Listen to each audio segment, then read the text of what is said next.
Bien, continuamos con la entrevista del día. En esta oportunidad nos acompaña el doctor Carlos Caro, especialista en Derecho Penal, y tendremos como temática una frase que para muchos, si bien es cierto, la escuchan recurrentemente, no se sabe exactamente lo que quiere decir: lavado de activos. ¿Qué tal, doctor? ¿Cómo está? Muchas gracias por acompañarnos. ¿Qué tal?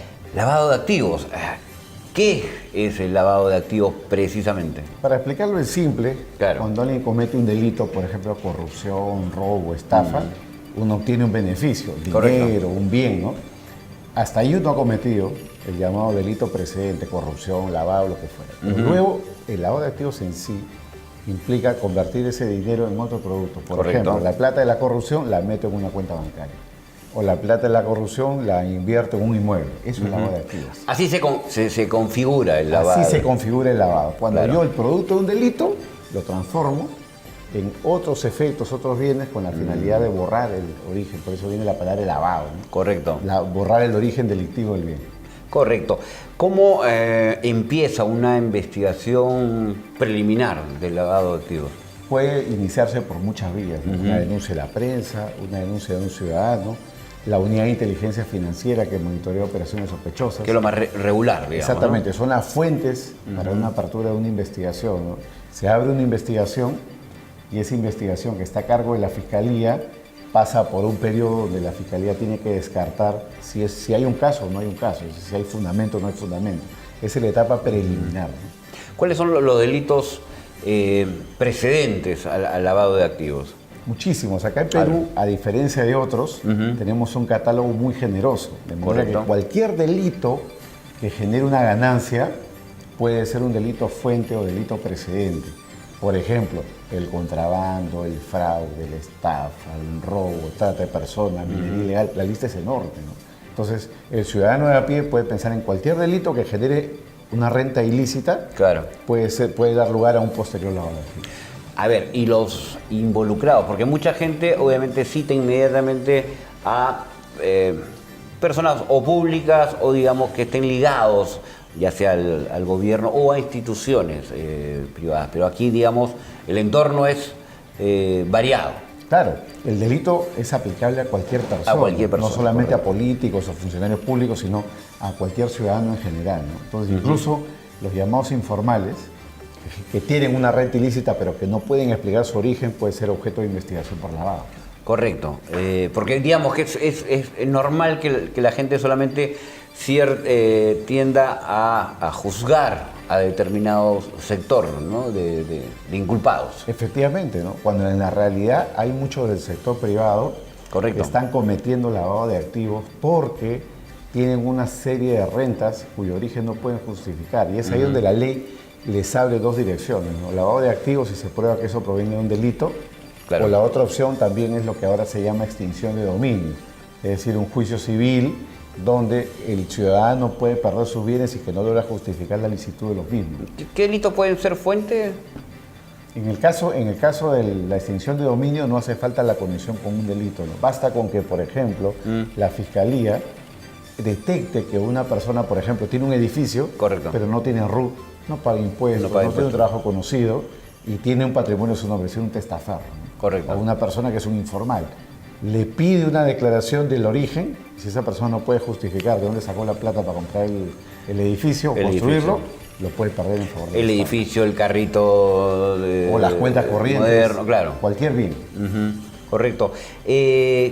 ¿Cuándo prescribe el delito? La prescripción es larguísima. Es larguísima. ¿no? Es larguísima porque... Justo la vez pasada, por lo menos me hacían la consulta con Claro, respecto a la claro. prescripción. Como la pena del tipo base, o la norma más privilegiada, tiene pena hasta 15, la prescripción es a los 22 años y medio. Pero si estamos hablando de la forma agravada que tiene pena hasta 25 años, la prescripción es hasta los 30. Casi Entonces, eterna. Eterna. O Claro, sea, no suele... en no, aras de, claro, no suele ser, de digamos, perseguir, claro, digamos, ¿no? No suele ser una alternativa de defensa pensar en la prescripción, sino en la cuestión de fondo. Sí, correcto, interesante. ¿Cómo se previene el lavado de activos? Porque acá hay un tema que también tiene que ver con la prevención, Claro, básicamente, yo creo que del delito. la clave está dada en lo que es hacer negocios sanos, es decir, hacer negocios con conocimiento de causa. Un ejemplo, si yo quiero comprar una casa, no basta con que yo sepa que alguien es propietario de un bien en los registros públicos. Tengo que saber de dónde viene el origen de ese bien. Por ejemplo, yo le compro a Juan Pérez, por lo menos darme el trabajo de googlear y decir a ver si Juan Pérez tiene antecedentes penales. Correcto. Si Juan Pérez ha estado involucrado en algún hecho delictivo, o si Juan Pérez ha estado involucrado en alguna operación rara. Como un ejemplo, ¿no? Ahora que se hablaba del caso de los árbitros, por ejemplo, un caso sin mencionar tampoco detalles, Sí, correcto. donde uno de los investigados había hecho una serie de transferencias de bienes, ¿no? Entonces, las personas que habían comprado, tal vez inocentemente, habían comprado de buena fe. Pero uno dice, si hubieran hecho la debida diligencia, Claro. hubieran investigado un poquito más, tal vez se hubieran evitado el problema de ser cuestionados en su operación porque habrían sabido que había una persona que estaba investigada. Claro. Lo mismo con el caso Orellana, etc. Entonces, hay que darse el trabajo como ciudadano de rascar un poco la información y darse cuenta con quién está haciendo negocio. Esa es la mejor forma de prevenir. Correcto, un sano consejo, porque uno finalmente a la hora de hacer un negocio muchas veces no solo por la ambición del negocio, no se preocupa de esto que finalmente trae consecuencias. Porque, a ver, la supina ignorancia no tiene validación en un delito, digamos. Efectivamente, y más aún el lavado, ¿no? Donde la Corte Suprema ya ha hecho, para que el público entienda, que incluso la llamada ignorancia deliberada puede dar lugar a responsabilidad penal. La ignorancia deliberada es la que en el sistema americano se llama la willful blindness, que es algo así como meter la cabeza bajo el ala. No quiere darme cuenta, ¿no? Ignorancia deliberada. No correcto. Puede haber un narco detrás del negocio, pero prefiero no saber y solamente voy a los registros y si el propietario le compra. Porque se podría argumentar normalmente esta, insisto, supina ignorancia, negligente ignorancia en realidad. Así es, así es. Entonces la ley sanciona evidentemente la fórmula dolosa y dentro de esas los casos de ignorancia deliberada. Cuando a propósito yo no quiero saber con quién estoy haciendo negocio. Correcto. En el caso concreto. Cuando la obligación es la de investigar, como bien decías. Exactamente, el due diligence, ¿no? Y en algunos casos, y esto es importante para la gente de la Corte, incluso ahora los abogados son sujetos obligados a prevenir el lavado de activos. O sea, si por ejemplo yo me dedicara a ser abogado en temas inmobiliarios, constituir empresas, yo tendría que tener un sistema donde me informe quién es mi cliente, porque puede ser que mi cliente sea una persona vinculada a la minería ilegal, quiera hacer negocios y me está utilizando a mí como abogado para constituir empresas para la minería ilegal. Entonces tengo deberes de prevención y de evitar ese tipo de operaciones.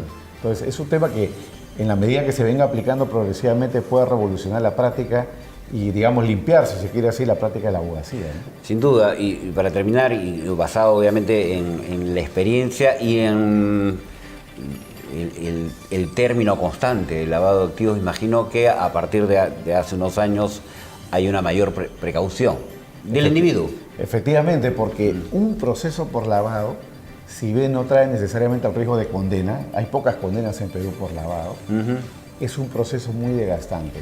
Es largo, Sí, es claro. costoso, te desprestigia, Te limita. te ponen en una lista, no puedes hacer operaciones con los bancos, con la notaría. Correcto.